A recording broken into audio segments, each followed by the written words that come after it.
All right. We are back, finally. I know that you had a long time to wait between 2 and 2:01 p.m. We're very sorry. We've never been late before. This is the first time, and we understand if you leave the channel. We just ask that you don't leave any negative reviews. Really. Oh, only the good reviews here, is that? Yeah. All right. Oh, let's put it on. Do not disturb. There we go.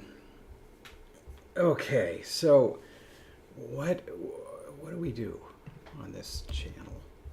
Well, right now, I'm trying to do a little something on a side project that needed to get done, and I needed to wrap that up before I can even open the right documents. So right now, I don't even know, David. Yeah. We are both busy with things. I was going to do something, since that just says chat up there. I'm going to move this up. Okay, I'm opening. I think we're working on a Fox language, David. Sign into chat, that's all it says?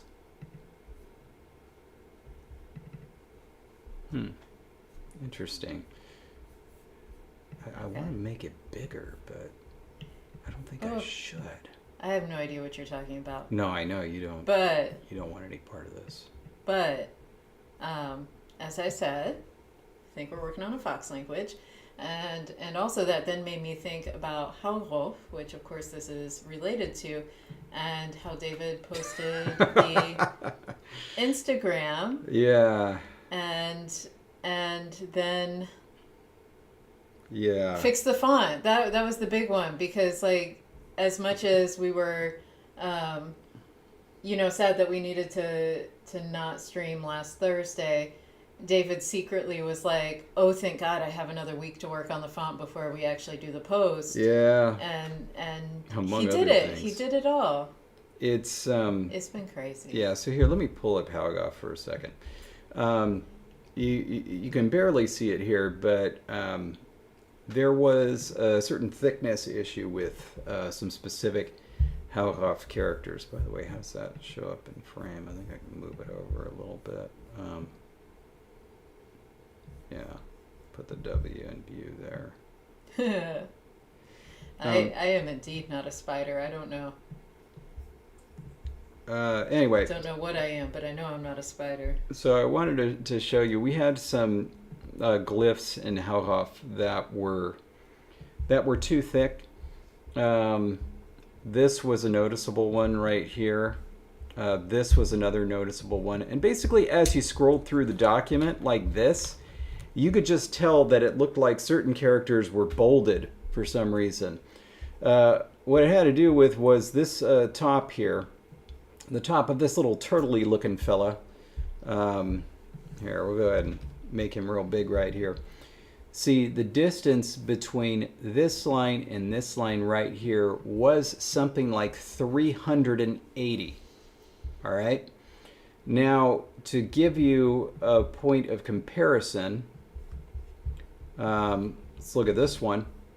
The distance between like this line and this line was about 250. And that was quite noticeable just when you were looking at it. So I went through and targeted those characters, and it turned out there were a lot of them, and reduced the size from like 380 to like 260 or something. Basically something that was in the ballpark. And so now as you scroll through, it looks pretty good. So that's nice. And while I was there, we still haven't created numbers in this language, but we actually now have number glyphs, which was a big thing. As you recall, what we decided is that Haugoff numbers would use one system for base 6, so up through the number 5. Another system for base 11, that is 6 through 10. And then another system that stuck for the rest of it, which was a base 18 system. And so that was 11 through 17. In order to be able to create glyphs for these, they had to reflect different systems. And so what you can see is actually that there is one system here that looks pretty consistent. And then this one differs sharply. This is the base 11 one. And then for the rest of it, you have this other one that also coheres. And so it looks like three different systems all kind of in the same line style, all smashed together. Incidentally, the 0 character, it comes from the base 18 system, just because. And so now we've got something, and this led to a discussion of how we were going to do numbers in our Fox language. We came up with an idea for that poll, which we're going to save till we actually get to that point. But basically, or until we have a week where we're like, what yeah. are we doing? And so we're going to be deciding if our Fox language is going to be base 6, base 11, or base 18. And there's kind of an argument for each one. And so that'll be an exciting poll. Anyway, interesting. Huh. All right. I thought that we did that the other... Oh, no, I guess that is the other way. Never mind. All right. So I wanted to show that. I also wanted to show you this. In each of our documents, we have a thing that shows us all the glyphs. And that really took a turn in Halgoff as I realized there are a lot of glyph and vowel combinations. Even though you can decompose them, so it's not like some massive syllabary like hiragana, there are a lot. So for example, this is page 16, and this is where we've started with this. And this goes through all of the combinations, including the diacritics. And it keeps going. We had to put 2 columns in here because I realized it was just going to be too big. And even with 2 columns, that is 16 pages, and I've only done the stops. I haven't done the fricatives. You'll recall that there's an F and a V character. There's a H, R, and a Hua, and a Roi, and also a H. Then we have M, then we have R, then we have L. We have the labialized L, which died, but it's still there. And W. That's right, and W. Mm-hmm. All those need to be added to this. And so now, like, the bulk of this document is just going to be this. It's also very complicated. I realized something. We have this chart, this one, where we have these consonant mutations. This middle column is the one that's special. So basically, we had these 3 prepositions in Halgoff, and all prepositions are based on this, and they each cause a unique type of mutation, because essentially it's like the termination of the previous preposition affects a change in a following consonant, most of the time, not always. Part of the problem with this is that this I mutation here, it causes palatalization, but it's also a vowel that causes that palatalization, not a consonant. So it also causes spirantization. It does both. Separately, with our vowel-vowel combos, we realize that ones that begin with E, proto-E, also cause palatalization, but they don't cause spirantization. So there's actually 2 different types of Y mutation in Halgoff that is not indicated in the orthography. And it's kind of a mess. And so I started, like, for example, adding it here, because, like, for example, if it starts with a B and you have I beforehand, it's going to become a V, not because of palatalization, but because of spirantization. However, if you have a protoform that's, say, B-E-A, for example, that nothing happens to that because it doesn't palatalize. And so there's palatalization plus spirantization and palatalization. The only thing that's written is palatalization. There's an open question about if orthographically the just no. Yeah, the dogs would decide, say with, like, I bomb, for example, if they were going to write that with the palatalization one or the spirantization one because it changes for spirantization. Whereas with bea in the protoform, they would write it bea with the palatalization to indicate that it's there, even though it doesn't spirantize. So, well, you keep writing that. I'll be right back. Yeah. You go ahead. So that was part of what I've been doing for the past 2 weeks. This language is absurd. And it's like this one was supposed to be easier.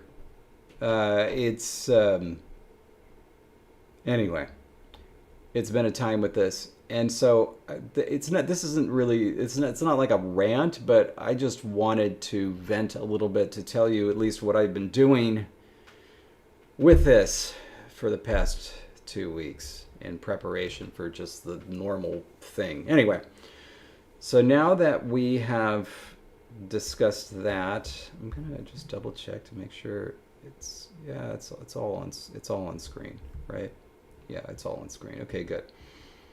We are going to begin talking about the poll, and so I want to bring that up. So let's do that. Let's scoot this over. That was too much. It was too much. I scooted over too much. Is that it? There we go. Okay. Oh, Jonathan was the great derailer. Nemo says, this language is absurd, a statement that can be used for all LTS languages, except Angala. That one is perfect. That one was perfect. Okay. What thing I tried to hide? I didn't try to hide anything. No, you know what? Oh, right, because I need to do... Oh. No, wait, I need to bring it to the... I don't even remember what the poll was about. Well, it's been 2 weeks, that's why. It's too long. So let's refresh our memories. All right. So we have these remaining diphthongs that we need to handle in some way. And they were troublesome. I don't remember why they're troublesome. What was troublesome? So sorry, my brain just blanked. The word diphthong, when I said that? The diphthongs were troublesome? Oi and eu. Ah. They were troublesome.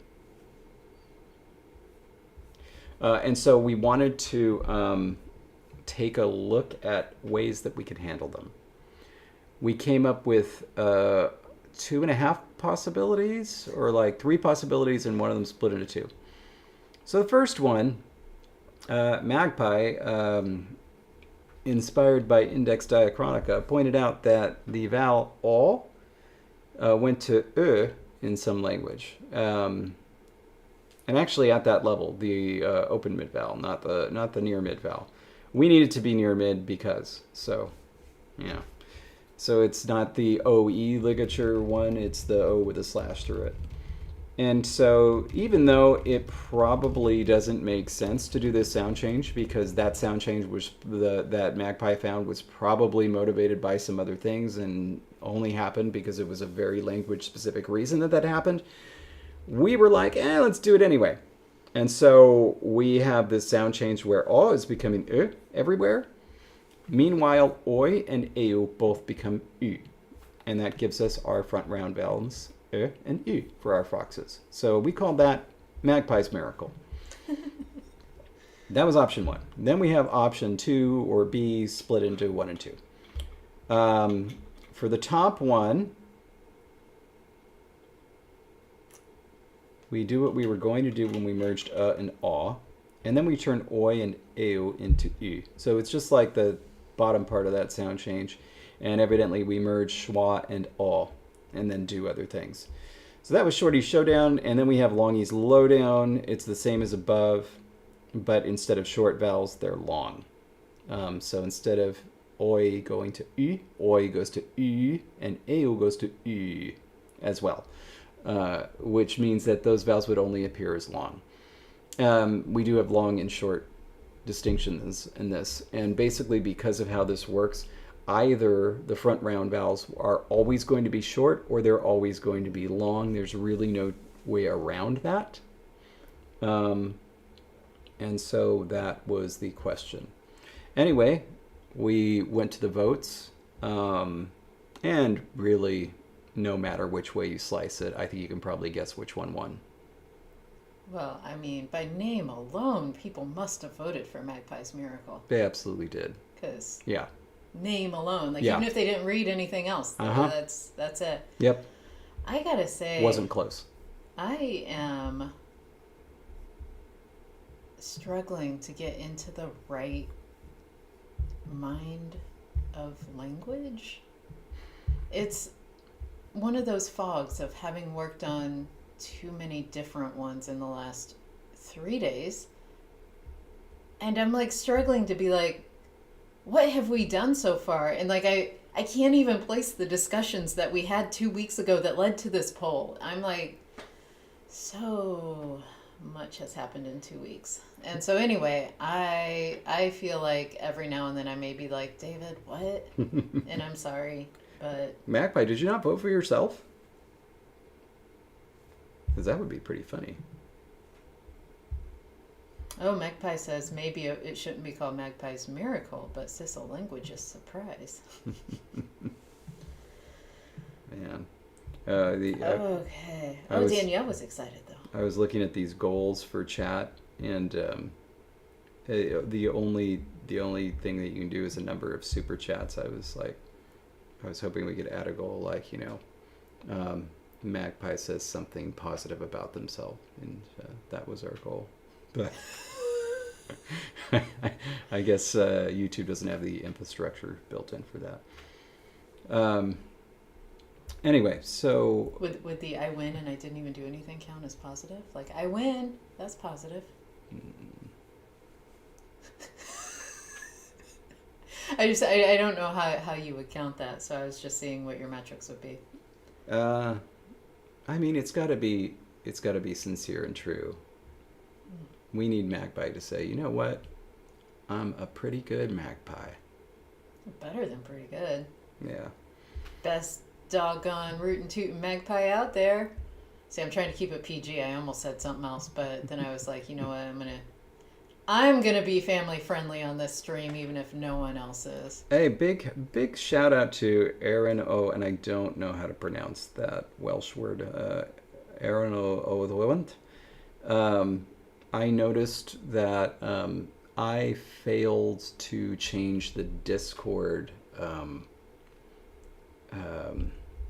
schedule. And so there were some people who showed up last Thursday.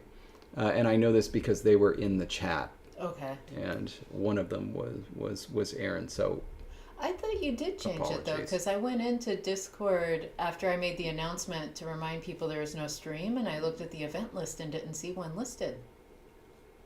It was there. Oh, okay. Well, anyway, yeah, sorry about that. And I know, It was the YouTube schedule. I'm sorry. Jonathan says it was the YouTube schedule. Not the Discord. Okay.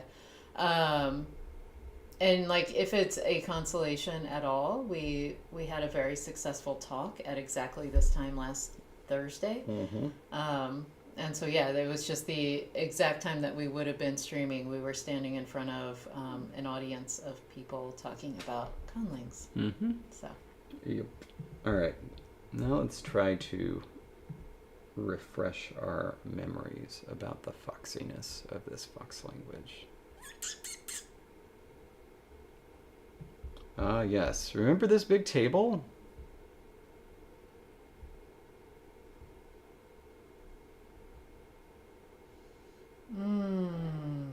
Right. And this is where we ran into problems. That's right.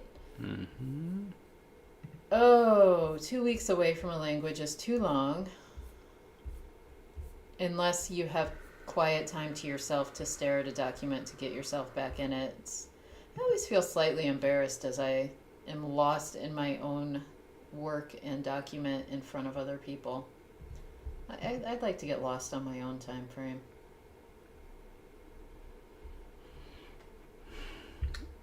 Okay. So I think that we're going to have to go backwards to stage 4. Because that was where the schwa merger happened. You could see we had this merger where both schwa and aw become either ah or o depending on circumstances. And that is, I believe, what is changing now. The same thing happens to schwa. Schwa is fine, but this now becomes that. Or maybe, or are we going to do this in 2 stages?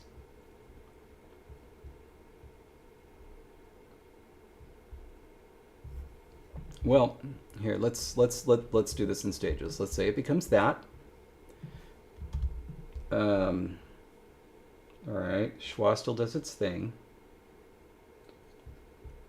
Let's see what's happening. I don't suppose in our wisdom we wrote any of these. I suppose it changes down, did we?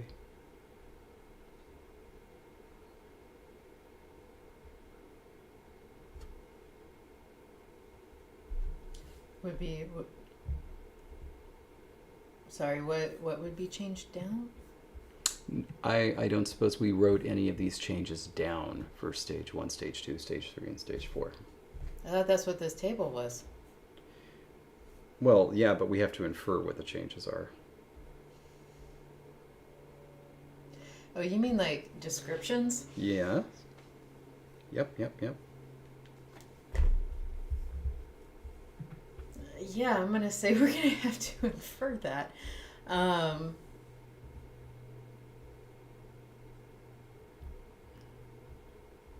Because the only vowel changes,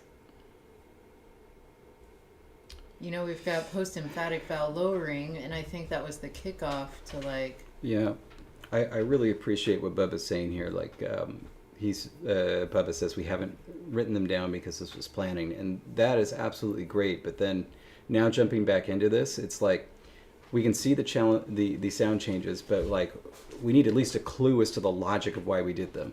So Jesse mentioned the lowering. It was post-emphatic consonants. We had made that group of like emphatic consonants.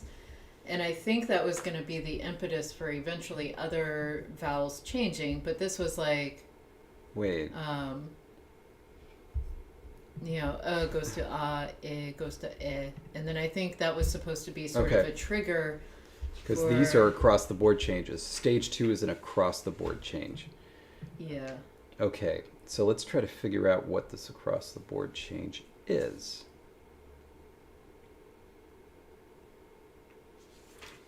Okay. I see. Well, that one's a little funny, isn't it? I don't think I have any notes. Oh, here are my notes from the last one, but surely that says nothing about these vowels, so I stopped taking notes as soon as we started talking vowels. Oh no, wait, here. I think this is... Oh my gosh. Look at the green. Those are the notes I took where we were talking about ideas. Yeah. So that's...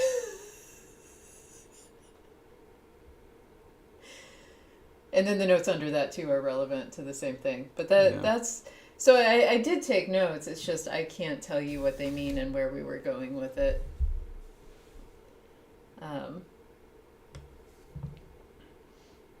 Okay, and those become long. Like the only question that I have right now is why some of these things are happening together.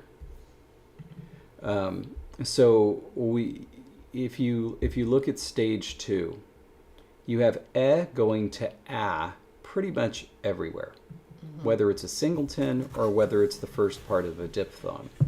And that's fine. That makes sense. That's a sound change. But at the same time, in this same sound change, some diphthongs are becoming monophthongs, but not all of them. And that's what I don't understand. It was the bottom to top monophthongs. They had to go from. Although I don't know why I. It was something about. Oh, no. It was the close ones, not the far ones. O only went up by one step, but then owl goes up. Yeah. I don't know, babe. It's something about the rounding in the back. I think it was because we had more space in the front.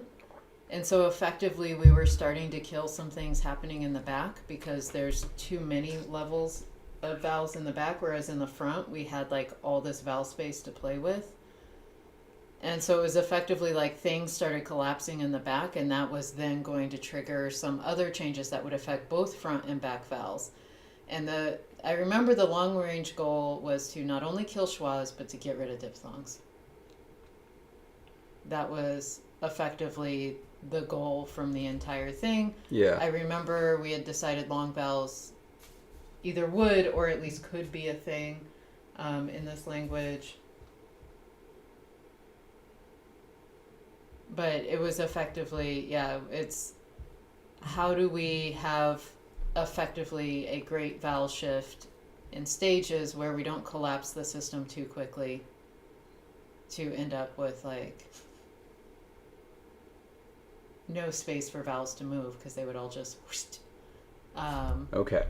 And so, yeah. All right.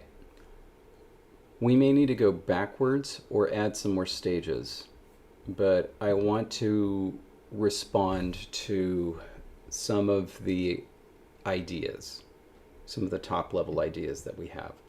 Bubba is correct. We wanted these front rounded vowels. We just felt like they belonged. We also wanted fewer vowel distinctions. Mm-hmm. Absolutely. Now here are some other ideas I see just based on what I'm looking at. Number one, we're killing schwas again. We did it on purpose. We wanted to keep the schwas around for as long as possible so that we could have some long vowels, which is great. However, schwas appear to be killed off in two stages. You see that schwas are, singleton schwas are deleted across the board in stage 4, but they remain in diphthongs. And then in stage 5, they are lost in diphthongs, resulting in lengthening. Okay. It's also motivation for vowel-vowel sequences becoming long, sometimes, but not others. It appears when they're lost early, they don't result in lengthening.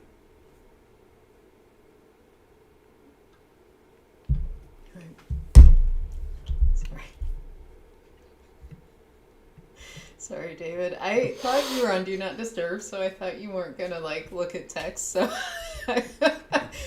every time I have a thought, I've been texting David things, and like it won't matter. He'll see it when the stream is done, and he'll appreciate things. And I think I just killed him. It's written out now. You can always take a screenshot and show it to others. I love you too, and you're lucky I do. All right. So, so I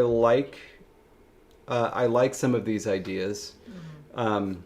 I like that we're trying to produce a long vowel short, a length distinction in our vowels. I like that. I like that we're producing the front rounded vowels, and I like that we are reducing the number of vowel qualities and diphthongs that we see in this language, because especially after the 2 weeks I've had dealing with Hauhoff, the fewer the better. Goodness gracious. That is just... Well, that was something. I was like, maybe in all the work that you've been doing on Hauhoff, I was like, maybe David's going to be ready for a straight up alphabet this season. Yeah, we'll see. I think they could take what the dog started with and like simplify it. Mm-hmm. Simplify. and a more modern spelling system. So that way we aren't stuck in this in-between zone. Yeah. Because what we've been doing with a lot of these languages is it's not a protoform that's being spelled, it's a mid-stage form. Yeah. And that's It's more the realistic. worst. It is more realistic, but it's the absolute worst when you're looking at, oh, well, how would we spell this when it comes together? Or how would we spell this when it's actually inflected?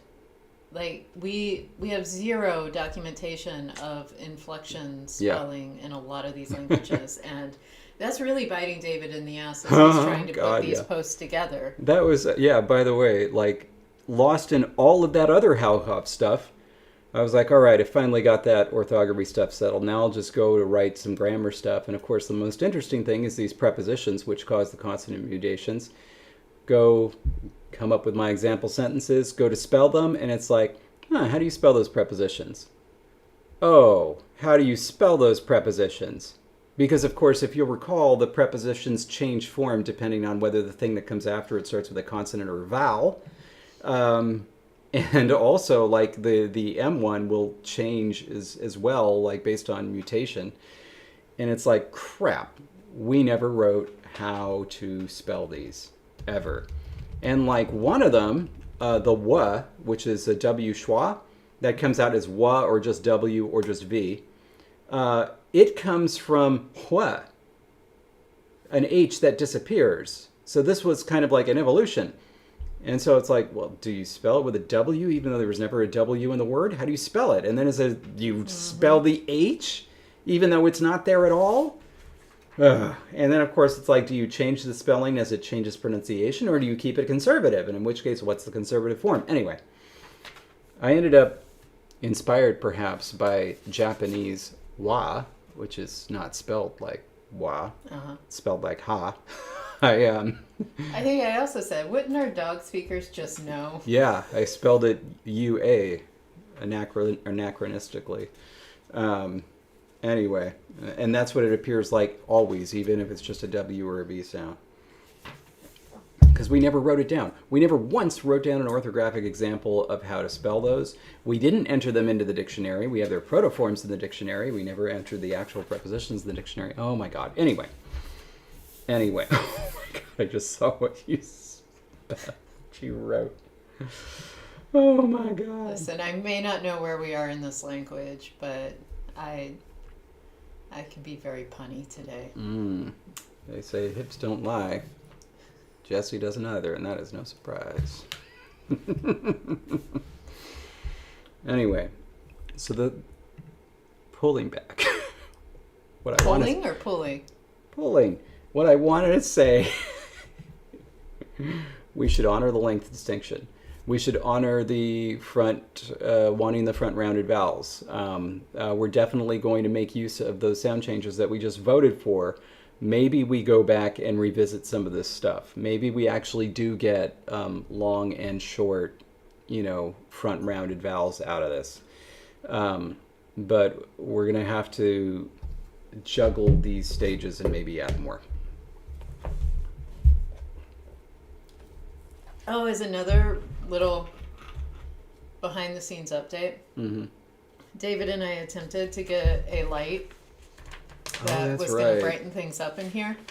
And we ended up, like, as we were ordering it, one of the designs they had was a fox. Mm-hmm. And we were like, oh my gosh, we have to get this fox light. It's totally going to work. We had our doubts, but we're like, but it's a fox, so we got to try it. So we ordered it, and there were immediately two problems. One was it was much smaller than we thought it was going to be. Mm-hmm. The second was that it claimed when we ordered it, it said, here's what size of light bulb you need. So we went and bought these size light bulbs that matched the brightness that we were supposed to have based on the advice from the lighting experts. And so we had this light bulb, but when we got the lamp, it had a completely different bulb configuration. Mm-hmm. So like the light bulb we had bought wasn't going to work. They had given us one with the light, so it's like, well, we have a light bulb, but it's not going to be the right brightness or the right coloring. Not even close. Whatever. Then while David was setting it up, he accidentally poked a hole in it. Ew. 2 holes. It's a paper lantern type situation. And so all that is to say, Meridian has a new light for her room. Mm-hmm. And we are back to the drawing board. We have scoped out some new ones to look at, to try to buy. We just wanted you to know we're trying. It's just like one little obstacle after another. It was very fox-like. It was very cute, though.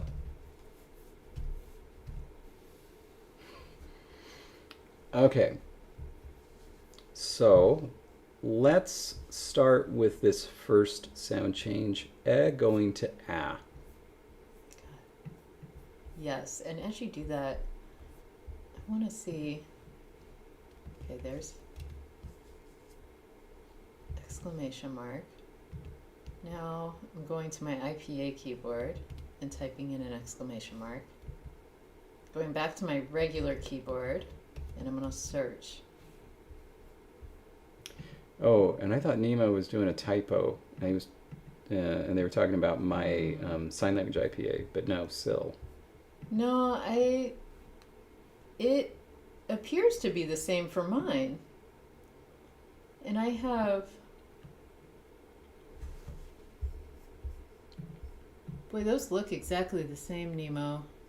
I mean, they might be different. I think they've been rendered the same in the chat, and they render the same on mine.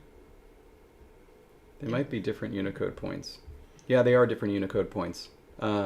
But whenever I typed it and searched for it, it brought it up because it's the same Unicode point according to my computer. Wow. Our lights almost just, if we have a blurb, our lights just went out, so David and I shared a look. Yeah. Okay, so the Latin letter retroflex click is U01C3.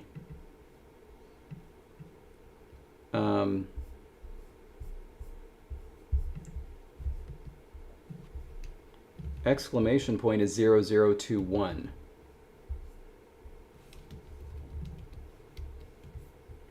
I'm going to do a test here. Here's the Unicode symbol. Here's, how interesting.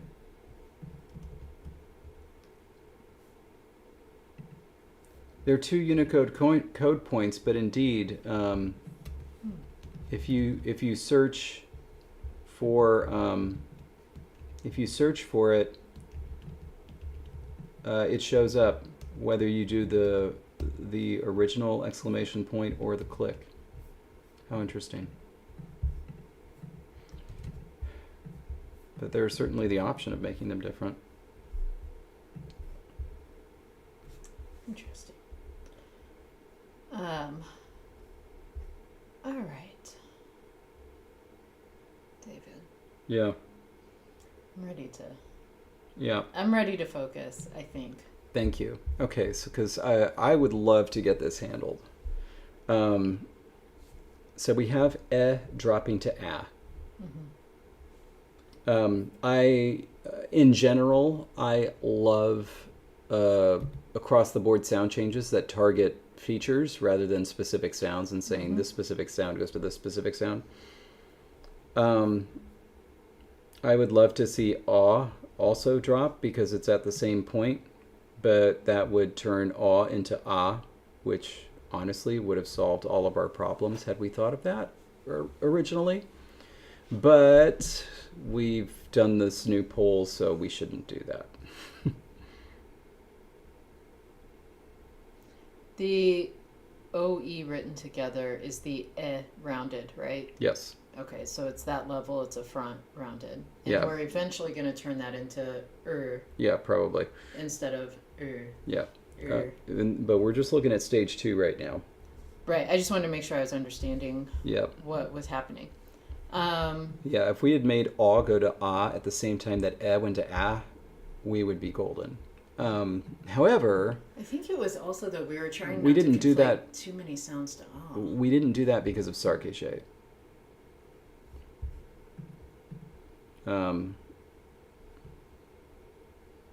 What?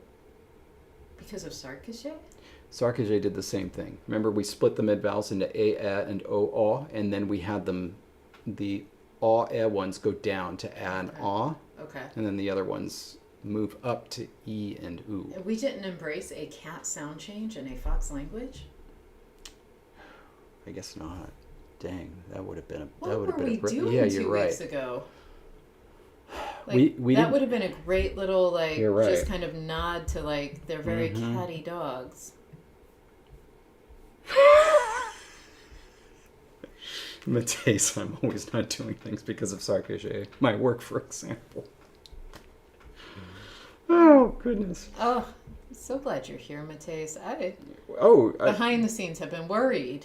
I mean, Jake, the point was raised, but I think we specifically did not do it because Sarkozy did it.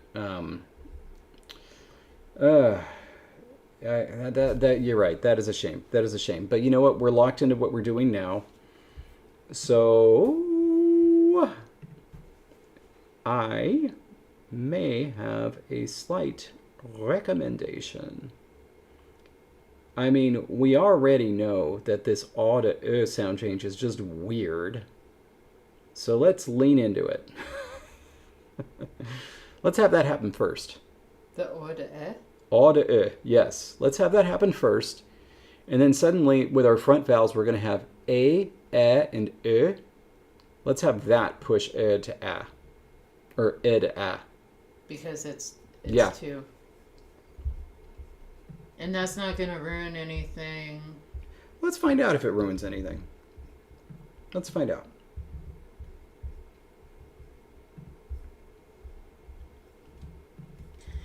Like, I mean, I know the stages didn't super matter because, like, it was really a matter of, like, we need this all to happen in an order that makes sense.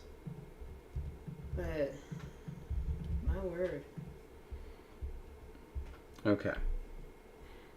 So now stage 1 is going to be that. Let's have that be across the board. This is going to give us long air. Okay.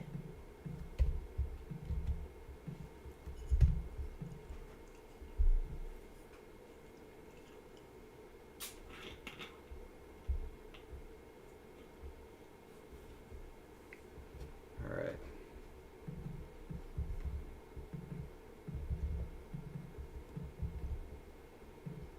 The wind is really something out there. It is? That may, yeah. Like, this tree is Oh. the big one. Like, it's blowing over. I Yes, wonder yeah, if that's sure. why our lights blinked. Like, maybe a tree branch hit a line out there or something. Good Like, point. didn't take it out, just, you know, Good point. bounced it.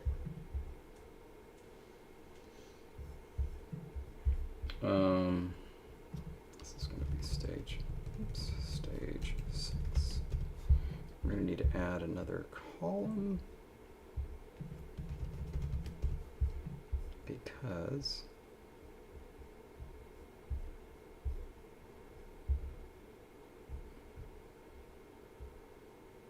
now we're just having ed lowered a across the board.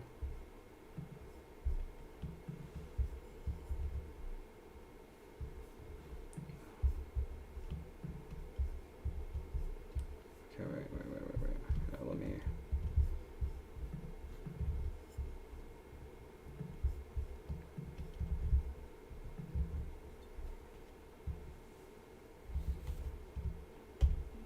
Okay, and let's make that black. Okay. All right. Is lowering to a wherever it appears. Oh. What? Did you already find a mistake? No.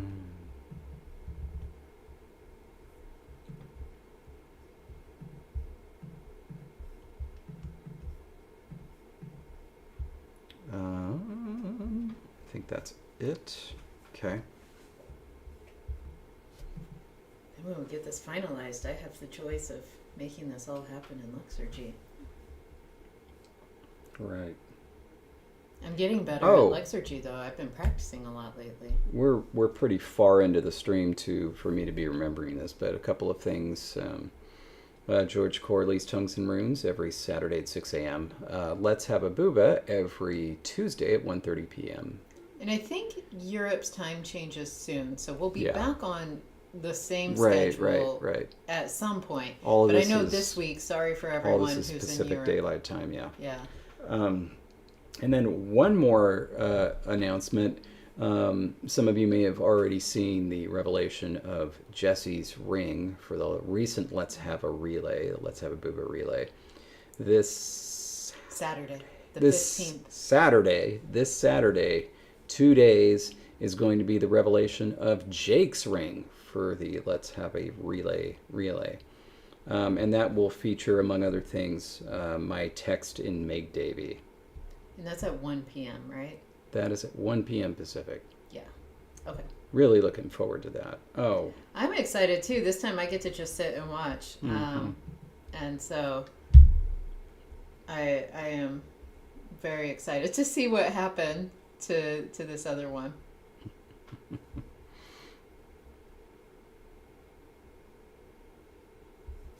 Interesting, Tingbush. Okay, so now we've got our we have ow, ah. Well, yeah, George, you're in that ring, right?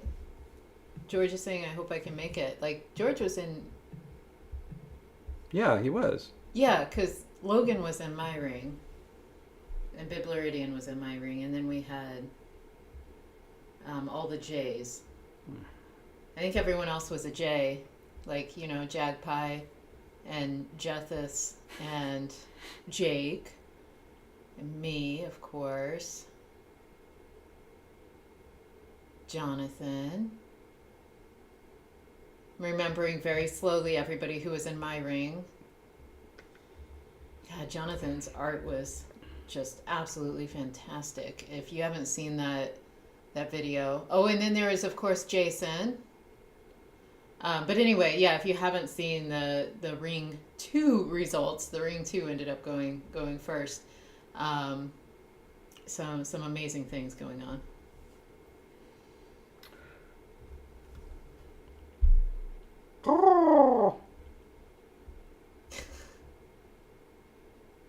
You good? Yeah. Okay.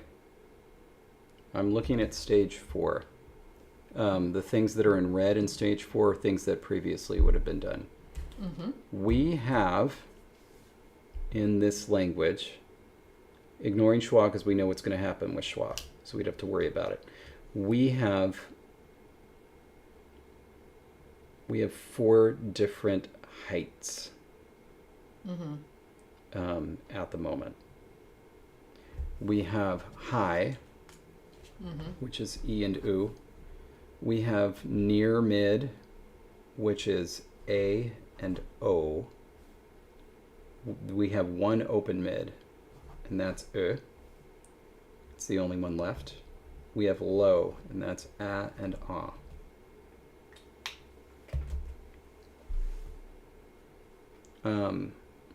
As a nominal sound change, we might consider moving up. However, we might not want to do that. And I will explain why. Of the diphthongs we have some that are followed by schwa. And we know already that's going to lead to long vowels, so we don't have to touch them. The remaining diphthongs are all either low plus a high vowel or mid plus a high vowel. The only one, I'm sorry, low plus a high vowel or near mid plus a high vowel. And then the only other one that we have hanging out is this öi one. Okay? And right now, if we apply sound changes, say to, for example, all of the diphthongs that are near mid plus high vowel, it would ignore öi. We wouldn't catch it. And so we can leave that as is and catch it later. or we can move up and then it will catch it. It just depends if we want to. Based on the logic of what we have seen previously, the low plus high becomes mid monophthong. Mid plus high becomes high monophthong. And so the current result of that is AU,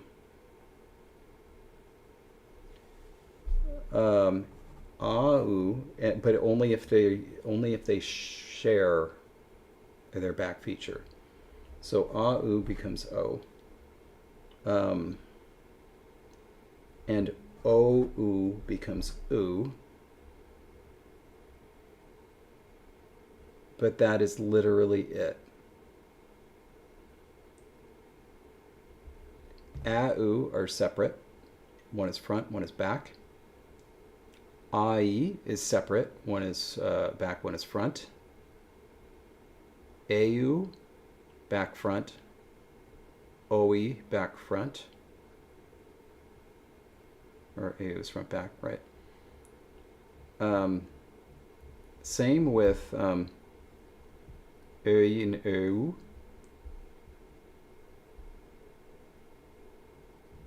And so the only ones that are actually touched are the ones that share that feature. And oddly enough, the only ones that share that feature are OW and O. So, do you mind me asking yeah, a question? go ahead. We have the diphthongs with the vowel going to O. Ignore that. Okay. I was like, Ignore everything beyond stage 5. That's the old stuff. okay. Well, this is in stage 5, so stage 5 and beyond I need to ignore. Yes, no, we're in stage 4. Okay. We're inside of stage 4. The question is if we're going to keep these two and then expand on it or do something different. I'm writing out all the diphthongs we have. You know what? Here, I need to write them down on paper, but then I'll put them on the screen, okay? All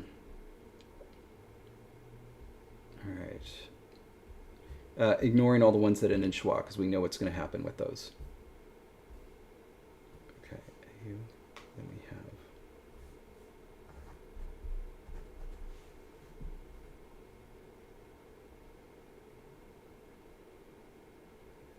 Wow, is that really it? Okay. Then we have... At this point, we've done a pretty good job.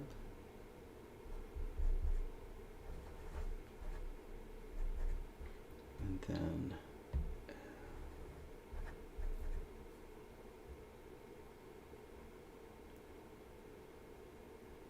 and 1, 2, 3, 4, 5, 6, 7, 8.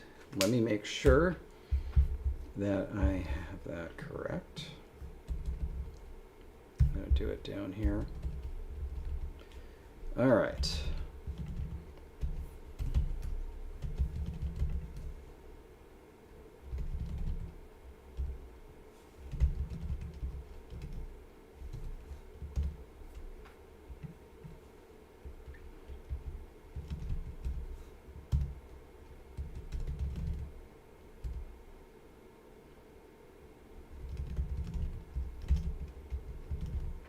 Okay, I think where we were originally is we wanted to keep the diphthongs I and ow. And these are separated by those. We made some decision in the past.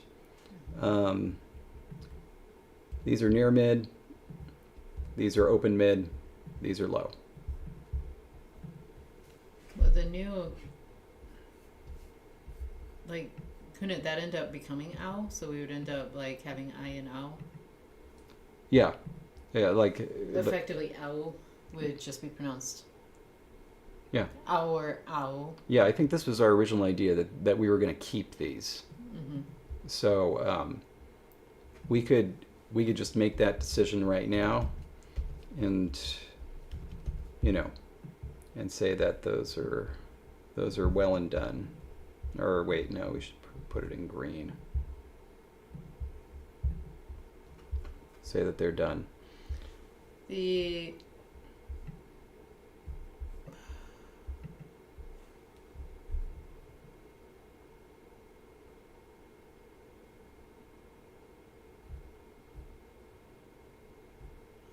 I was going to ask the likelihoods of these, like the EU becoming E, and but then the oi, that doesn't make as much sense, I don't think, to become like E.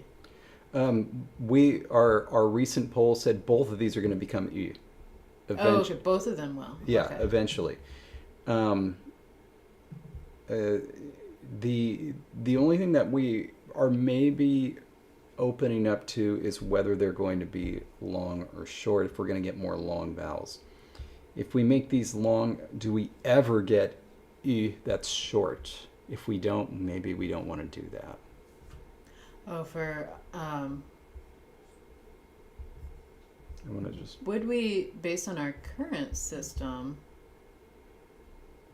ever be in a position where there's a schwa in a place that would like elongate the E?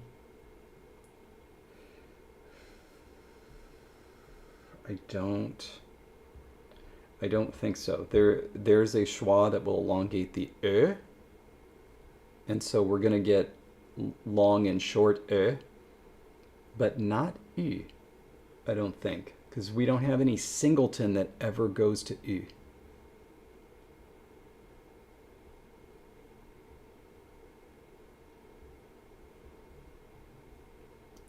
Okay, hear me out. This is wild, and it's probably going to be awful. So just remember, you married me for my looks, not my brain. That one goes there. This one ends up going there, which goes to there. Well, that one stays short. So here's my thinking. Ew, ew, ew. Like it seems to lend itself sort of to just, vibes. The more you say it. But oi, to get to that, like, effectively, I think we would need another step even in between it.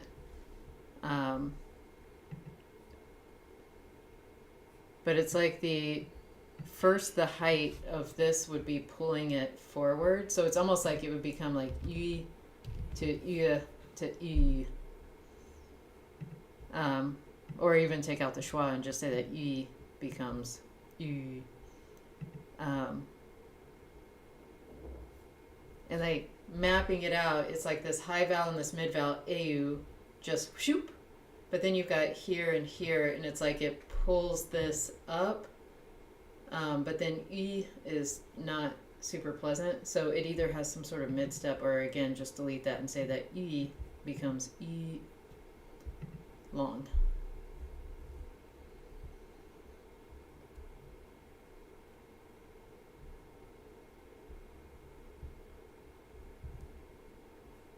I'm going to let David stare at that and see why he doesn't like it.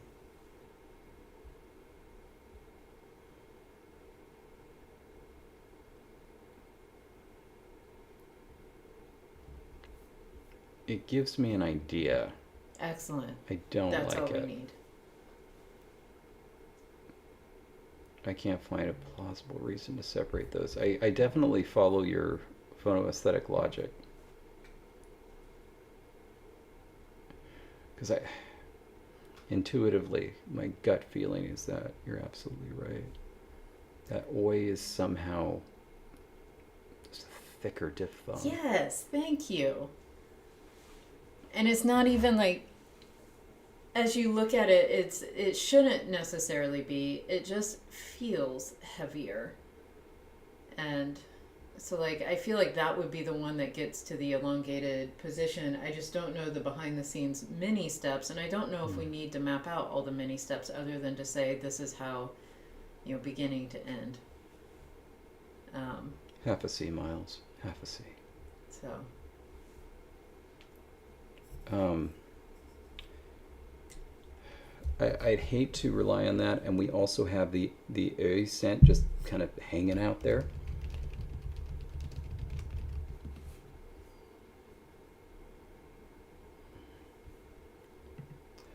Oh goodness, we're gonna be on. Most of Mexico got rid of it. Unfortunately, where my family is, well, fortunately or unfortunately, in Baja they still use it because California does. South of Arizona they did not, because Arizona just decided a long time ago not to do.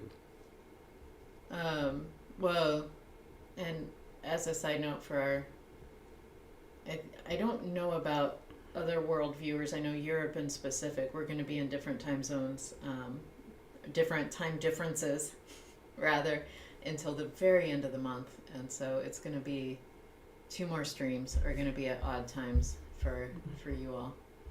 And then we'll get back on the same overall schedule. Oh, Rogolf, that's. Had you done a talk for Sonora before the one we're doing? No. So Rogolf, you might be, or maybe they just were misinformed. That's actually happening tomorrow at 1 p.m. Pacific.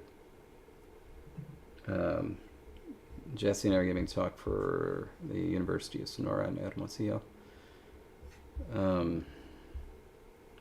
Initially, we were in talks to do it last year, but it didn't work out because we were somewhere else. Jonathan wins the internet today.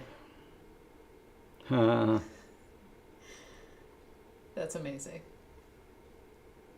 That's the clouds. That's outside. Yeah, that's the outside light is getting.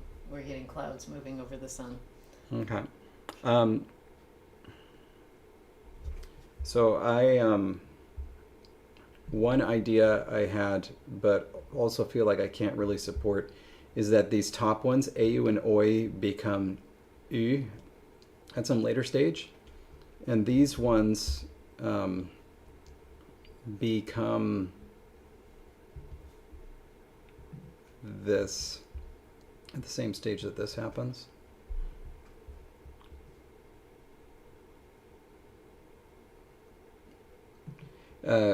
Which is weird. At least this one's weird. This one's not weird. Right. Because these sounds are suited, you know? Yeah, yeah.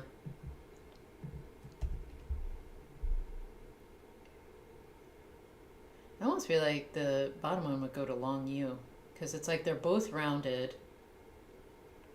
Ooh, ooh. And it's like it's almost like you're going to end up moving to like a rounded schwa position to ooh, and then just keep pulling in that direction. But it would still be heavier than just an ooh on its own.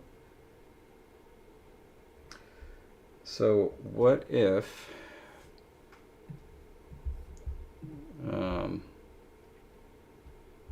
let's see, as we push toward green,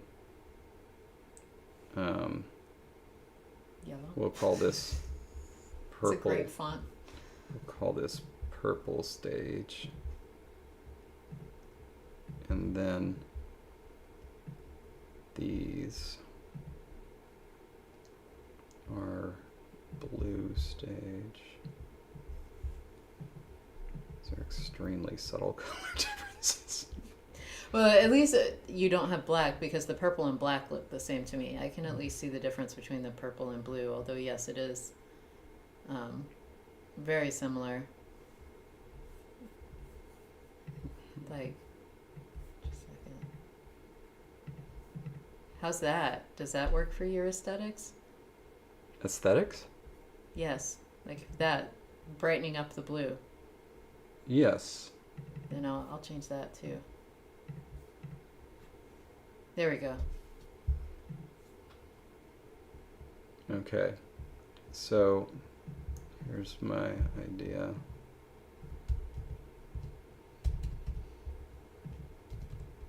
So help me. And then this, ooh, I think you're right.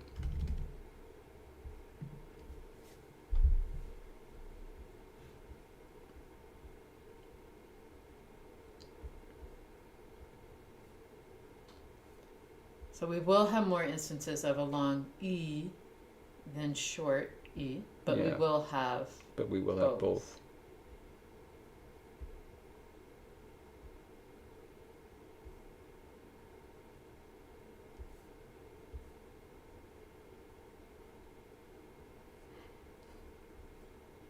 Ironically, both O and O are going to go to oo.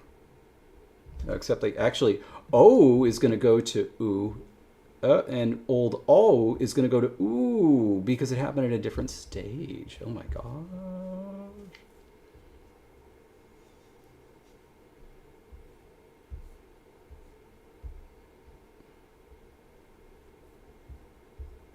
What do you think, Jess?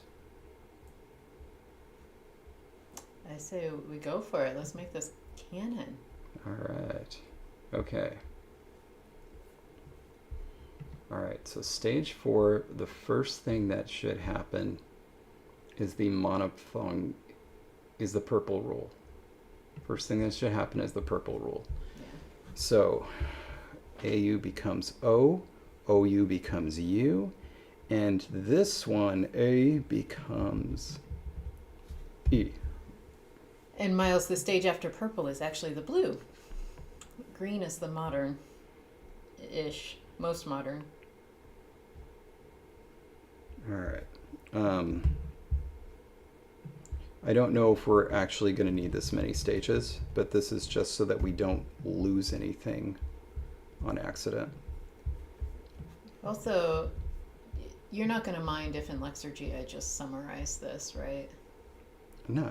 Okay. I wanted to make sure you didn't want like all the stages represented for some reason.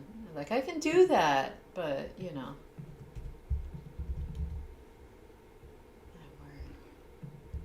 Yeah, no.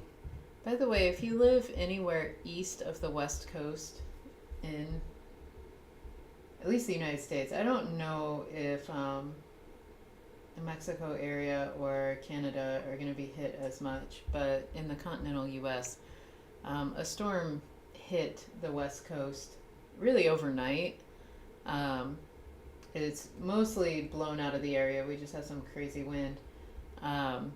But like the rest of the country is in for a big storm. And I know by the time it hits the Midwest, it's going to be hail and all sorts of crazy things. And I think by the time it hits the East Coast, it may have picked up some like snow and more ice by that point. So stay safe. This weekend may be a doozy for you.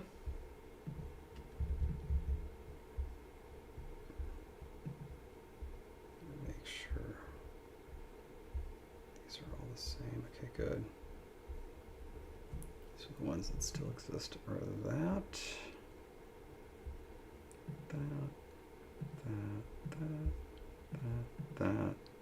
that, and that. Good. All right. At this stage, I think we're actually going to do the schwa killing, but we're going to do the vowel length and the schwa changes at the same time. So everything is affecting schwa at once. Okay. So stage 5 is the farewell to schwas. Yeah. A schwa-ju, if you will. That's really good. You can tell my French lessons are going very well. Say goodbye to Schwallywood. They're going to Schwala land.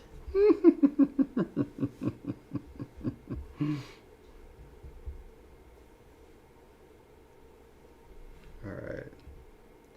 That introduces vowel length, Yeah. which also then will support future changes where other things that are not schwa oriented are schwa oriented. Don't becoming need this. And so now let's take a look at the final cut, which is blue. Is that green? Oh no, those are staying. Never mind. That was not an actual cut. Blue is a cut, green is staying. I understand what's happening.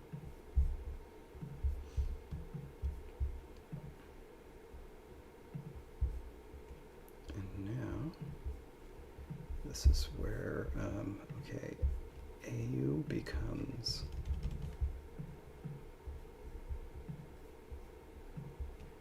and so does OI. And this one becomes OO. And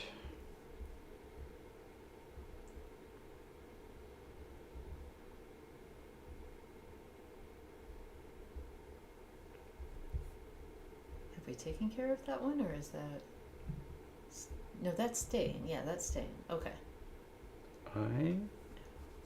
That's it, right? I don't hate this. Kind of love it.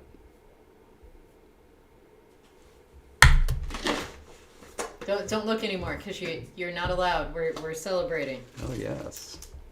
I can just like keep throwing them at you, making it rain, Kopiko. I'm really happy with this. God. We're getting close to the bottom Right of our on. giant jar. This was purchased for KopiCon Whoa. because we wanted to have all the candies, and so we bought a very giant thing, and so there you have it. All right. Oh, cheers. Cheers, partner.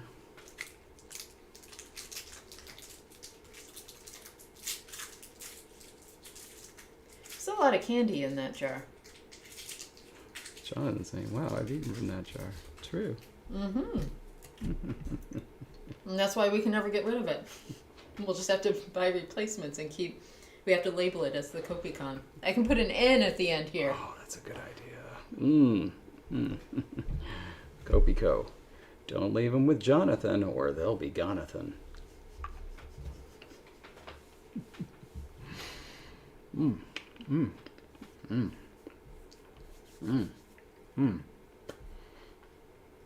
Okay, I love this.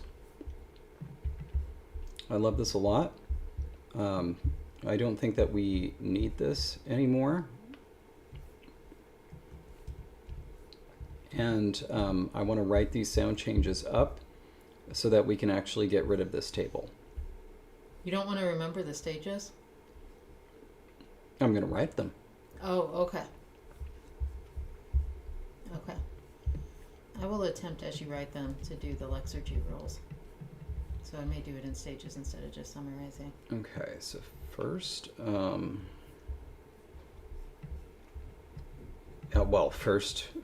first things first. Magpie's Miracle.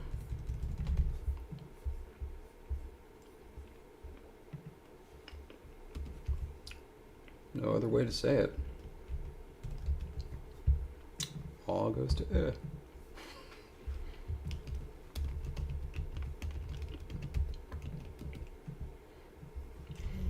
One day, a seagull, no one knows why,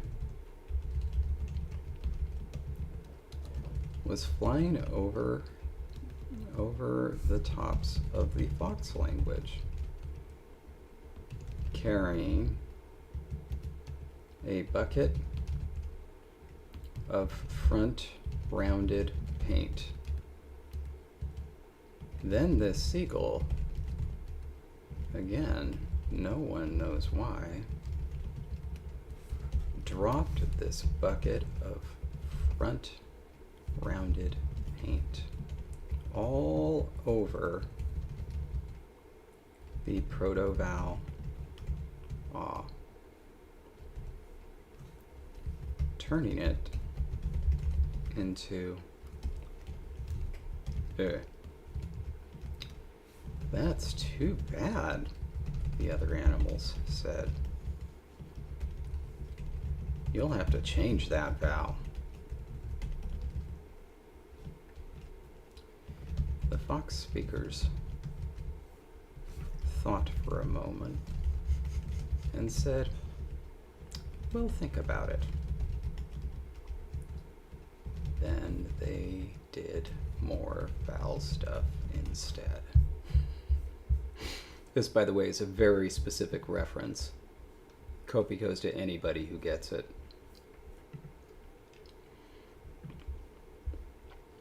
All right. That's stage 2. I think I get it. Should I Ooh. say it or should I give people a chance? Give them a sec. I'm going to text you. I'm texting you. Whoa. Magpie says, I have that book upstairs. Which book are you talking about, Magpie? Okay, I texted my guess.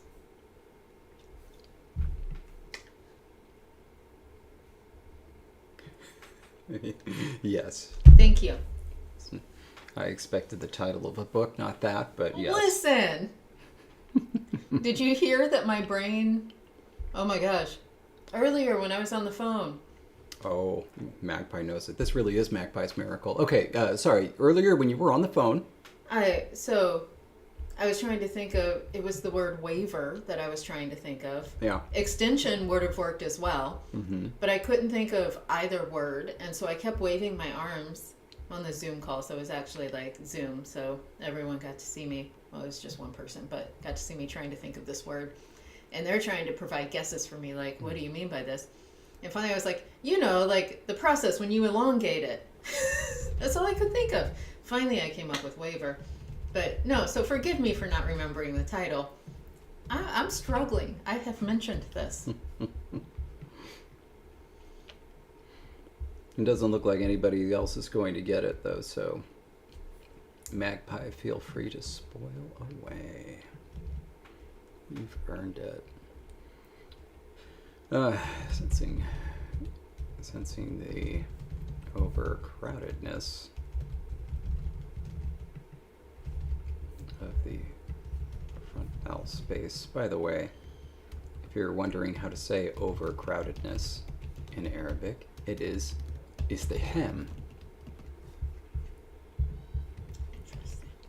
There we go.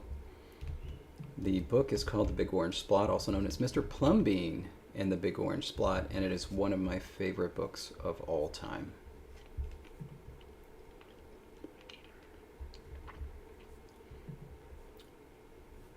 Almost perfect. One little change you could make now that wouldn't have been thought of then is you can change certain instances of him and his to them and theirs.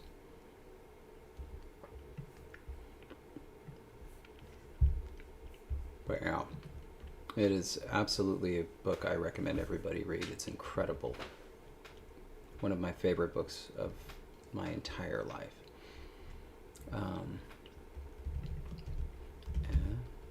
Lowered to ah.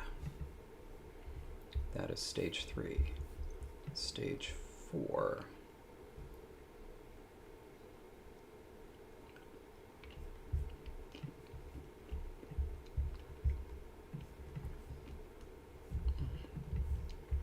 I don't know how to call this. We'll call this like vowel monophongization. Okay. I'm keeping up on Lexergy, so I'm typing as you put these together.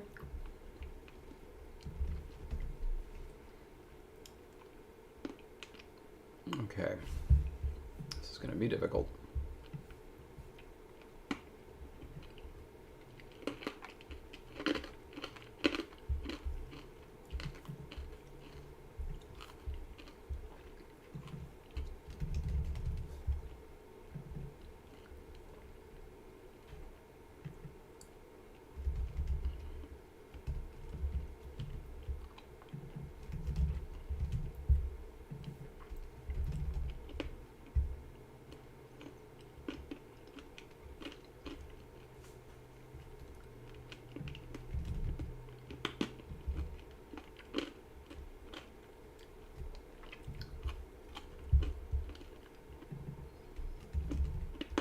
I'm shaking my head at David.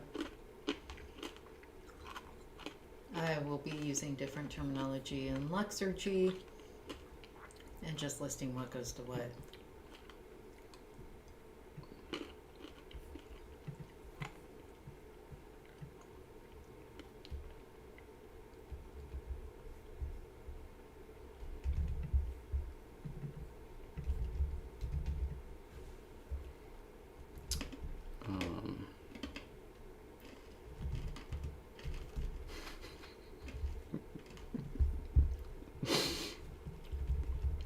+1?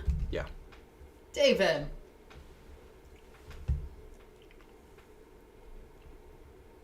You're lucky I love you. And actually, in the case of, it's actually +1.5. Just write what vowels change so I can do this roll. Sequences of vowels with a like back feature. That is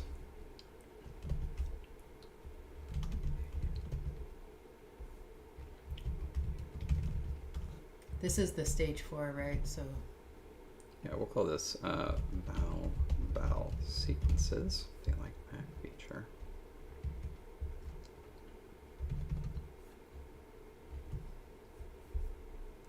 Purge. triumphantly. Thank you, triumphantly. To become vowels that are round and of a height that is 1 step, or in the case of 1.5 steps higher than the first vowel in the vowel sequence. Monophthongal vowels. Thus, au becomes o, o becomes u, and a becomes e. Not so bad. Got it. My rule is much easier than yours, but go on. Makes perfect sense. Any linguist would understand it. But here, I'll put that in there, and then I'll put insert font baseline superscript plus 1.5. E. Okay, and then the schwa in the next step, when we're killing the schwa, Yeah. it's going to go to O when there's a round vowel somewhere before it, Before it, right? and then everywhere else.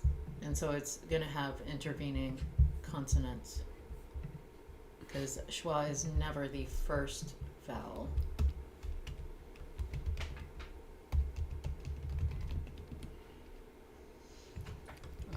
Let's see. And so Actually, I think I'm going to do the long vowel first.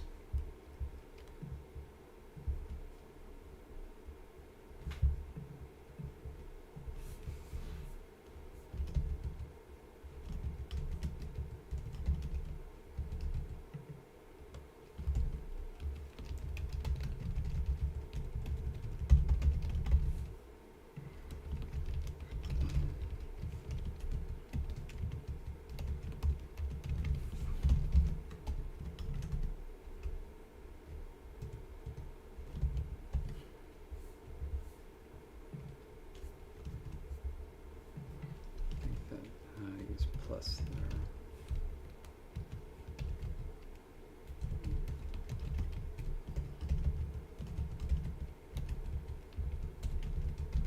All right. We say goodbye to our dear friend, the schwa.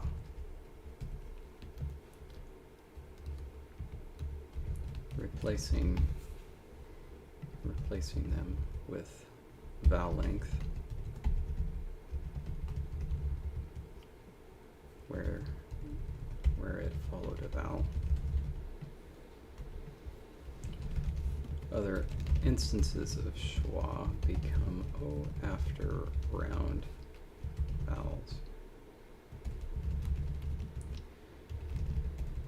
That's when the most recent vowel is round. I don't know better way to word this. And then the rest of the schwa become elsewhere.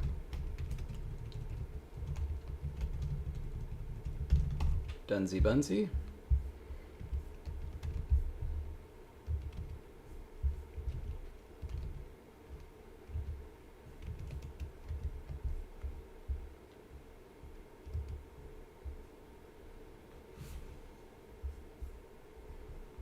Next is our last stage, AU, OI, and O.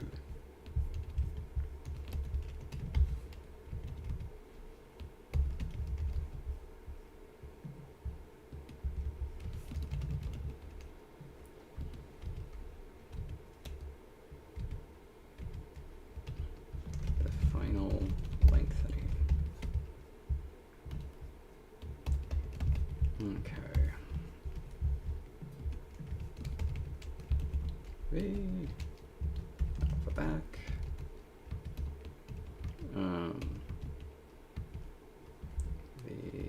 The negative alpha back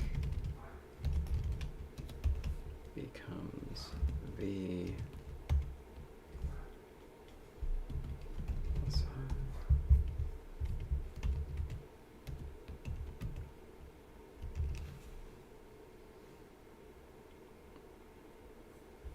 Oh, how weird.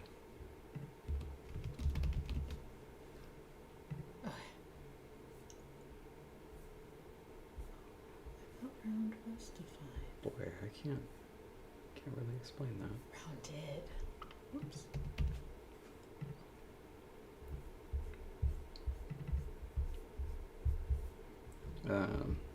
This be plus high, and then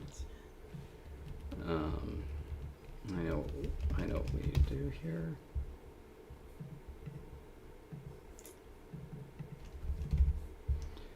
There we go. These sequences OI and AU become U. Wow. A becomes U.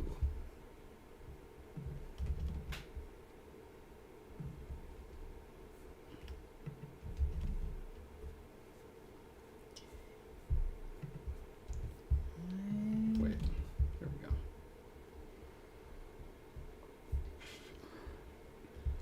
Do I not have those defined? Okay.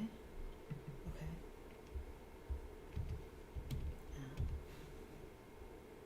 I am struggling a little bit. Well, just And so I just need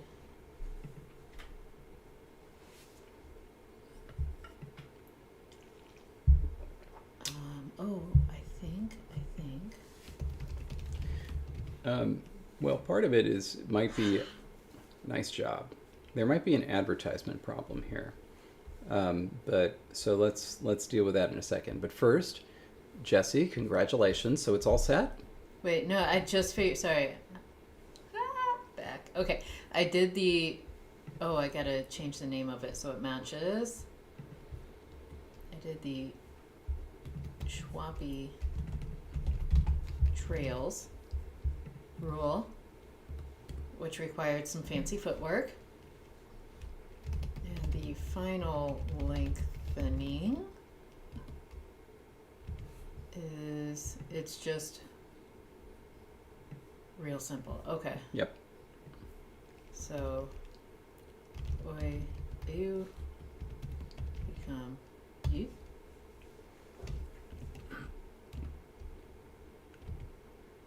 And that one who I have to keep copying and pasting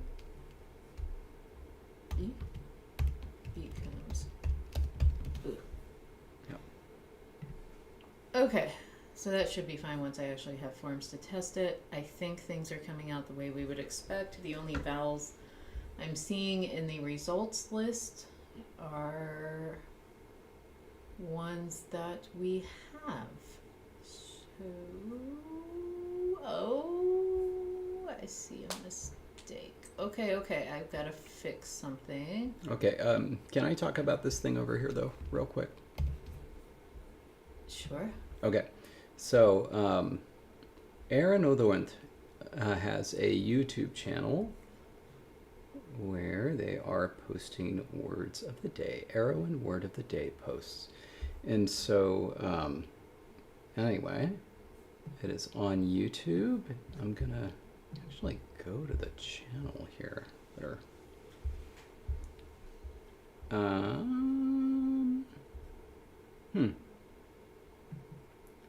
Oh, they're posts. Well, that's interesting. So these are actually, this is actually a blog. They're not videos.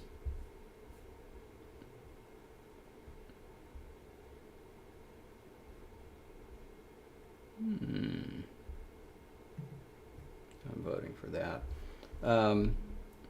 Anyway, so the channel is, boy, this is going to be a tough one, I got to tell you. But the channel is Aaron Othewent, which is spelled EIRAN_O_DDWYWENT. So you can pop over there if you would like to take a look. It's a very nice drawing of a tree.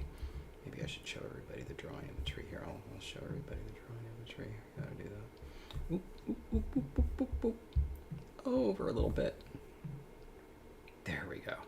That's a very nice drawing of a tree. All right, so there it is. Okay. David. Yules. Oh, that is nice. Okay, I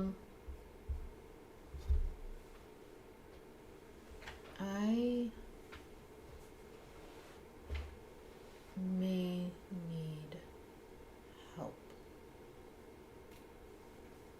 Okay, I'm here to help.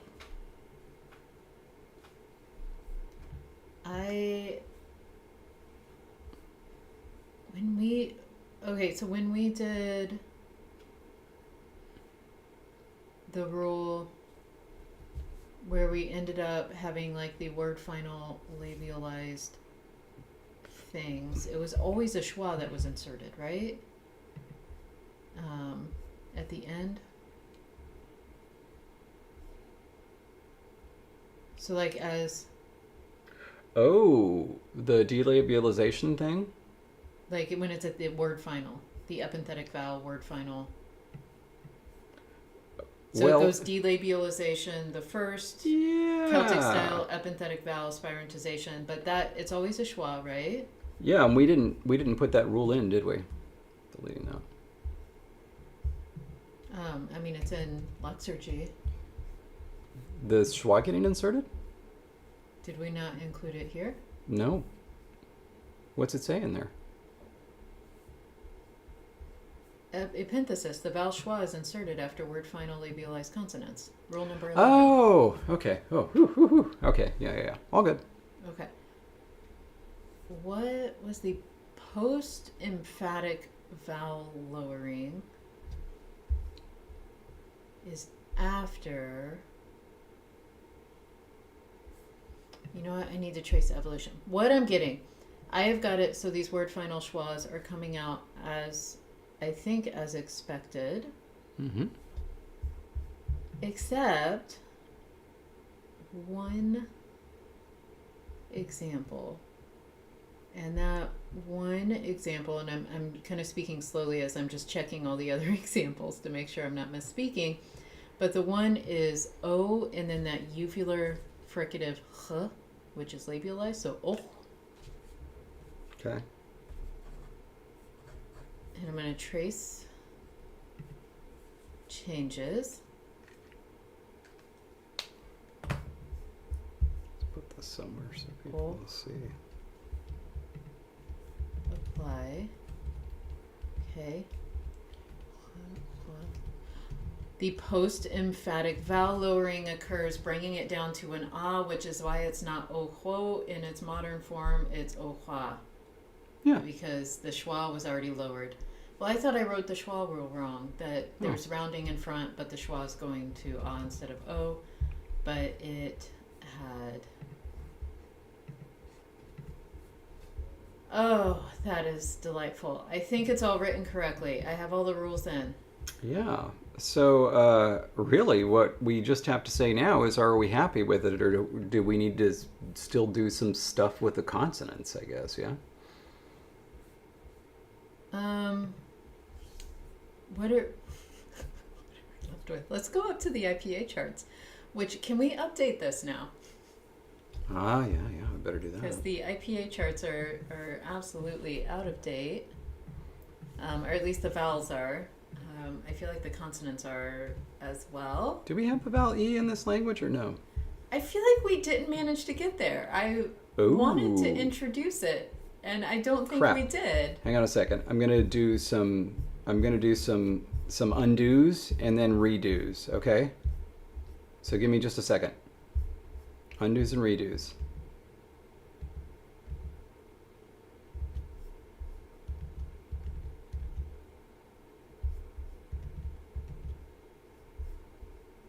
A, E, O, E, U, A, I, O, E, U, A, O, U, U, U, U. We still don't have E. Crap. Which, maybe that's okay. Maybe, but like, dang. It's also interesting then that we don't have E, but we've got the rounded E. But then Oh my god. we also don't have E anymore, but we have the rounded U. So this is like the opposite of Tapachla, where we have all the unrounded back vowels, which is very surprising.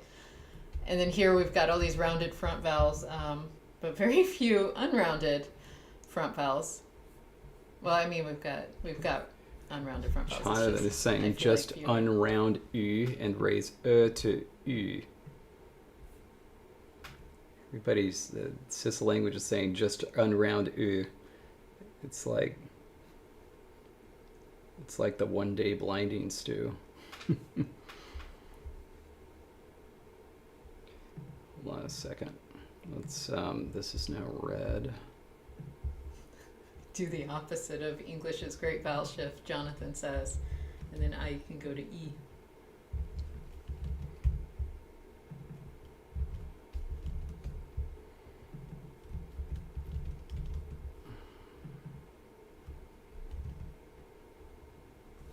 Just gonna call this.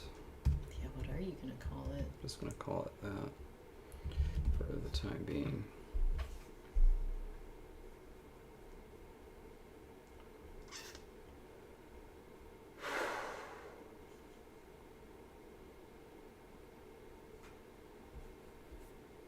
And you didn't leave that big chart in, right? No. Okay. I was just going to verify, make sure we had all those. I mean, it's a possibility, Jesse. We could front U, and U to E and E, and then raise and to E.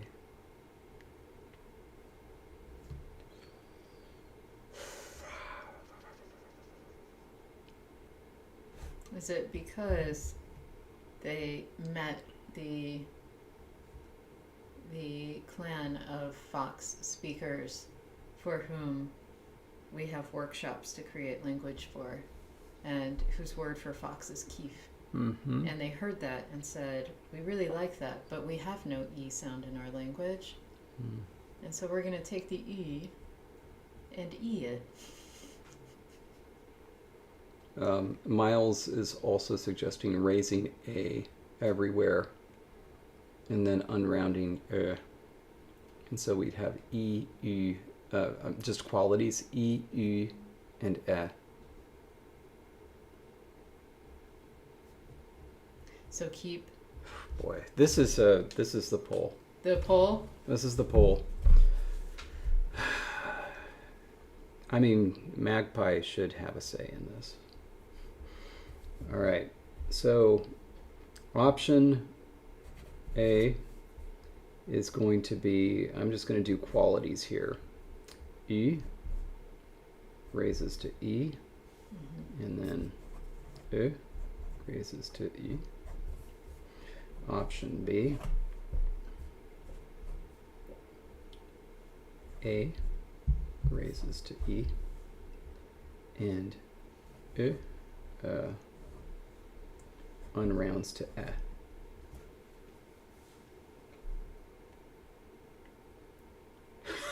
Probably I wasn't that into the front rounded vowels in the first place. Easy answer for me. Wow. Okay. And then a potential option C would be a great vowel shift that sees all the long vowels doing something. A goes to O goes to U goes to ow, A goes to A goes to E goes to U, and then U goes to I. Goes to I. I. Gotcha. I was like, wait a second. Everybody's turning against front vowels. Front vowels are the best vowels. Out of here. But so I don't know. Like, I think maybe the poll should be the A and B options I laid out, and maybe C, status quo. That is, we roll with it. I like that because I feel like we've done a lot of vowel shiftiness and we've already, got a lot of variety packed in. And so I think your vote is either stay as is or do something to create that high front vowel E. Yeah. And yeah. We'll go from there. Jake. Can't edit YouTube. Oh my gosh. Oh man. Somebody screenshot that. Okay. All right. So good. That settles us for the poll. Done. And so now let's ignore the vowels and maybe just take some Halgoff protoforms and see how they come out and see if we're happy with the consonants. Have we gotten rid of the of the pharyngealized consonants yet? Didn't we? Well, I know that we did stuff in their presence, but did we get rid of them? Yes. We did. I think. Let's find out, David. Give me some emphatic consonant destructions. Yeah, I see it here. Okay. Let's find some protoforms you want to use though. I'm ready. I've got it. Or wait, like you should theoretically be able to go in, see the examples, and open up Foxlang so people can watch as well. Yeah. I kind of want to do this chart. Okay. So that is there. Can you help me? Okay, I know those are red. So,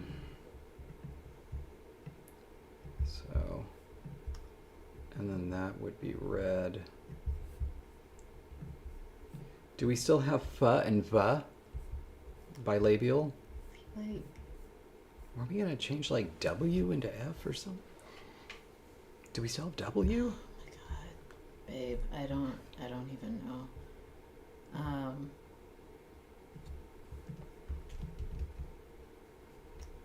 Okay, I know we've gotten rid of uvulars.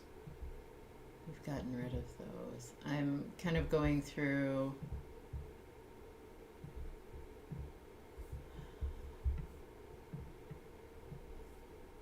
I honestly don't know. And I don't know the best way to do this. We've got voicing assimilation, so an obstruent's going to match the voicing of a following obstruent. I don't think that introduces anything new. We've got palatalization, where the K, G, and L shift to C voiced, and then the. We're gonna do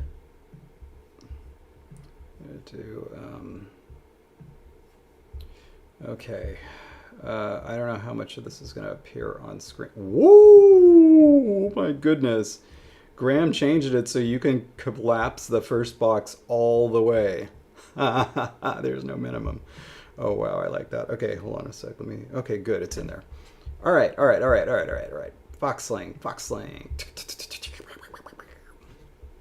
Good Lord. Everything just goes to ha? K goes to ha? Is that true? Just K by itself? What? K goes to ch everywhere? I'm waiting for this to pop to match what you're doing so I can see what you're doing. Error? Oh gosh, you're gonna make me actually do that. That goes to P? How did we get K? Like, is anybody else not seeing what David's doing? Is it just me? It's all on screen, Jess. Okay. They can see it. G stays, huh? G stays. Because that one's okay. Because that one's okay. We have a spirantization where aspirated stops become fricatives. So yes, the K, which is aspirated, always, unless it's labialized. Well, even if it's labialized, it goes to a fricative. How the heck did we get K initially? I remember we did a whole thing to do that.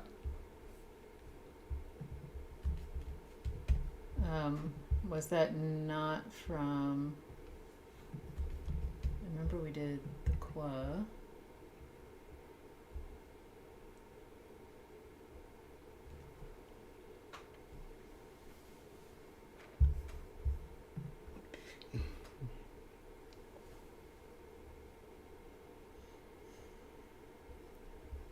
We did...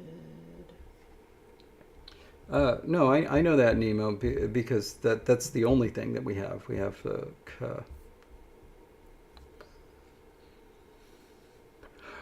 Boy. I mean, I felt like we did a whole series of sound changes just to get initial K by itself. And I thought that we had sacrificed it because the patrons voted to turn them into fricatives everywhere.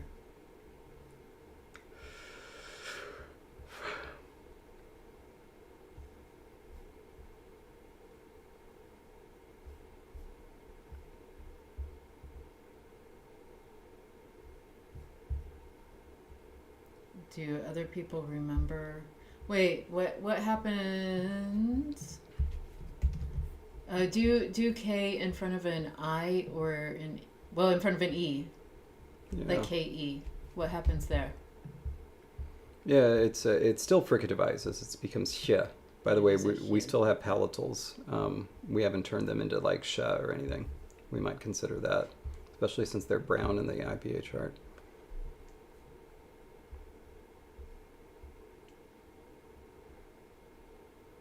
Oh, velar labialized stop, delabialized entirely in front of the vowel E. That was it.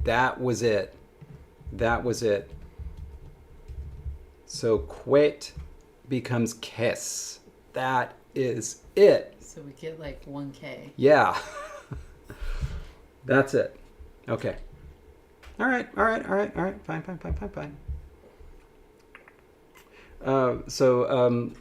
Gonna write down some things we might consider.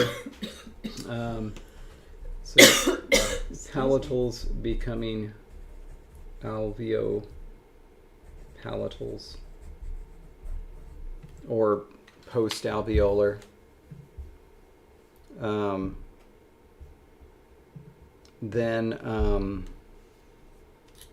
Okay, spiralization.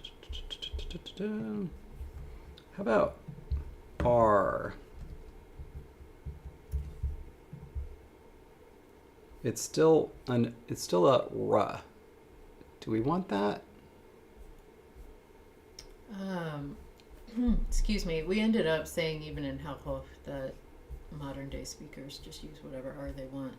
Well, they use a tap. What do you like for the Fox language? So think about they'll probably take the word for dog. You like Brahm, Bram, Bram, Bram. Um, I think they're going to strengthen the R, but I think in consonant clusters it's going to be a tap, but in intervocalically it's going to be a nice trill. Right at the beginning of a word.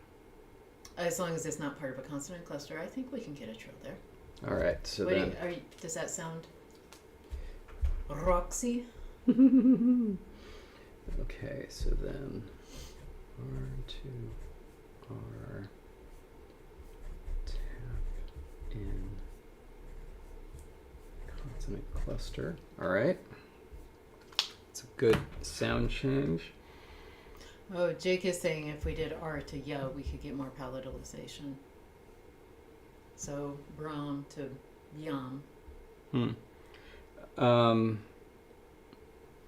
Does that happen in any language? It's an active sound change in Burmese. What did the R start as, Jake? Like specifically, what was that R phonetically? And does it happen everywhere or only where palatalization might occur?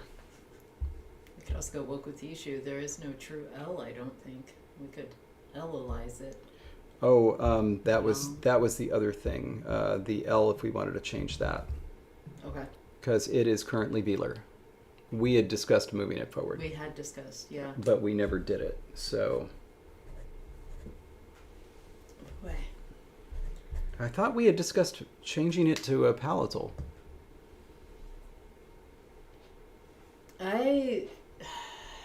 Yeah, it was supposed to do that. We have it in brown. I don't know why these are all in brown in this chart. I feel like they're supposed to be in green. No, it was supposed to happen. It's in here.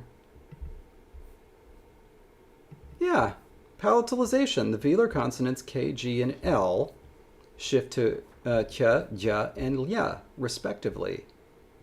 In front of the vowel E. Oh, it doesn't do it elsewhere. Elsewhere. Yes. Right. Okay, okay. So, but yeah, we might kill the other one. So just velar to just straight across to alveolar.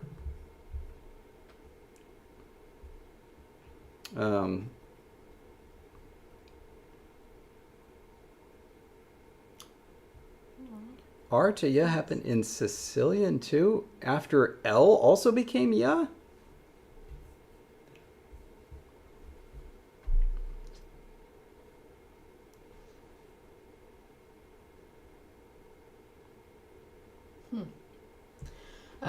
Well, Okay. I mean, we could kind of play around with moving those all around, where if we like the L to ya vibes better, we could do that, and then the R could... The only thing is that the reason that Jake suggested R specifically is because we have consonant clusters with R. We don't with L. We don't in protoforms. Yeah.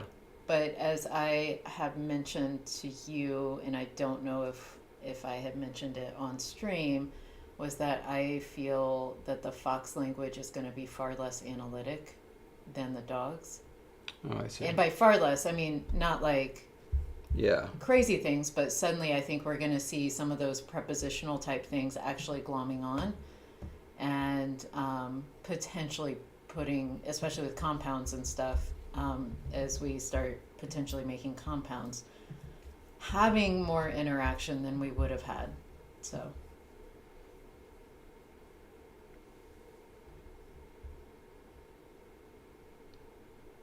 Okay. Well, I'm going to put... And like I said, not like super synthetic, not like going wild, but just taking some of those grammatical elements that we had, that I think would exist in the earliest forms before the foxes split off, And instead of having them, like they cause mutations in Halhof, why not like potentially have some of these elements actually join in the Fox language? By the way, another idea is that in consonant clusters, the ra becomes a la, blam. Oh, yeah. Then suddenly we just have an L there and we can do what we want with it. Yeah, that's true too. Did you write that down? Yeah, it's going to be a corollary to this. Exactly, Miles. Some light smushing. Nothing major, nothing dramatic. Just, I had also envisioned, like I said, with compounds coming together, actually coming together, and therefore getting some of these phonological shifts. And I now know how to do certain things in Lexergy where I can make it so sound changes won't apply to certain segments until later, and so yeah. I'm also going to throw in a suggestion here that even as ch and ya go to ch and ja, and maybe ch and ya go to sh and ja, maybe lia becomes ya, just becomes a palatal glide. And then the only thing that we have left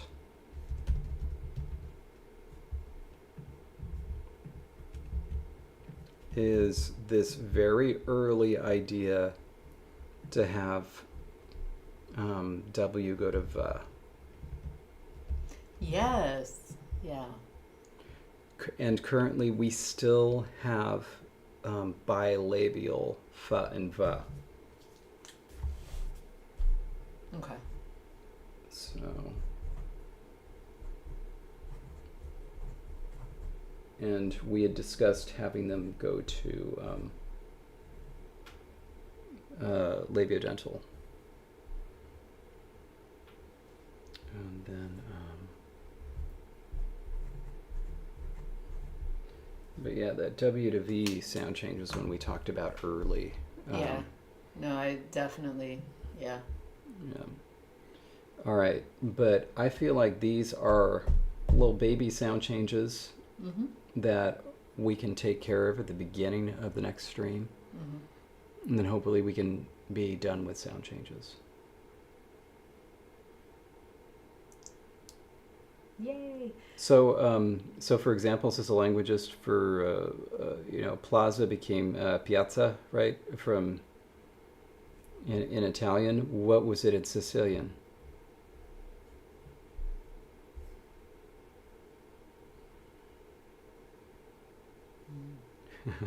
Magpie. All right. Which of those little baby sound changes will take all of next episode? How dare you call us out so truthfully and rightfully? We're going to be on top of it. I'm going to say a lot of time was lost this episode because we were off for 2 weeks and had a lot of stuff, head busyness in the interim. Also, a lot of working with sound changes with other languages. Sometimes I can just throw you off. 100%. Yes. Ah, there you go.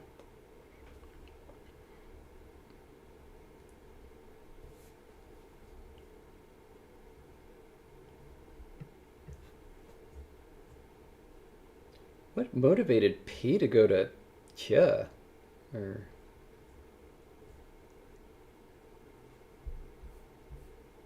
that's a wild sound change, isn't it? So you have piazza in Italian, from where we get plaza, right? And Sicilian, piazza. So the P goes to a K, in addition to this L thing becoming a yeah.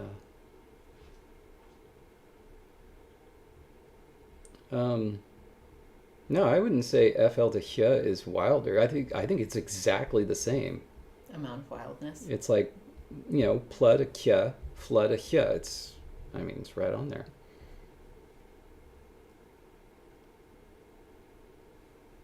Where in Spanish do you get chuva? Lluvia. Rain. All right. 4:01. We've hit the 2-hour mark. Chuva is Portuguese. Yes. They may have a notably different accent from their parents. Not really. I mean, yours is milder unless you're Unless out. I'm actually speaking to him. Yeah. Yeah, when I'm speaking, say, right now to you all or just living my life on a daily basis, my accent is different from my dad's. Hello, Bibbler. But when I am back in Missouri, I think I slip very easily back into my Missouri accent. Mm-hmm. And when I'm on the phone even, I think I do it. Yeah. And so. And then as for me, I mean, I think if you listen to my mother and then if you had heard my grandfather, it was like, oh yeah, no, that makes sense. Just kind of shh, shh, shh. Yeah. We also all look very much alike. You know, sometimes people will say, wow, what would you look like if you were gender swapped? Like, I know. Like, it's not even a question. And actually, a lot of people who hail me in stores know what I would look like gender swapped. David does get ma'am a lot. Mm-hmm. All right. Well, thank you all for being here, and we look forward to catching up to you again next week. And remember this Saturday, let's have a relay. Woo! 1 p.m. Pacific, which is different times all over the world. I'll be there. You get to hear the beautiful sound of the Meg Davey language as it was meant to be spoken. I'm very excited. Oh. All right. True classic. I am going to let David sign us off here. All right. I hope that cough gets better, Mateus, because we're looking forward to having you on Saturday. So do some healing today and tomorrow. Hot tea. No salmiakki. It's not good for you. Rest. All right, everybody. Stay grammar, and we'll see you next week. Bye.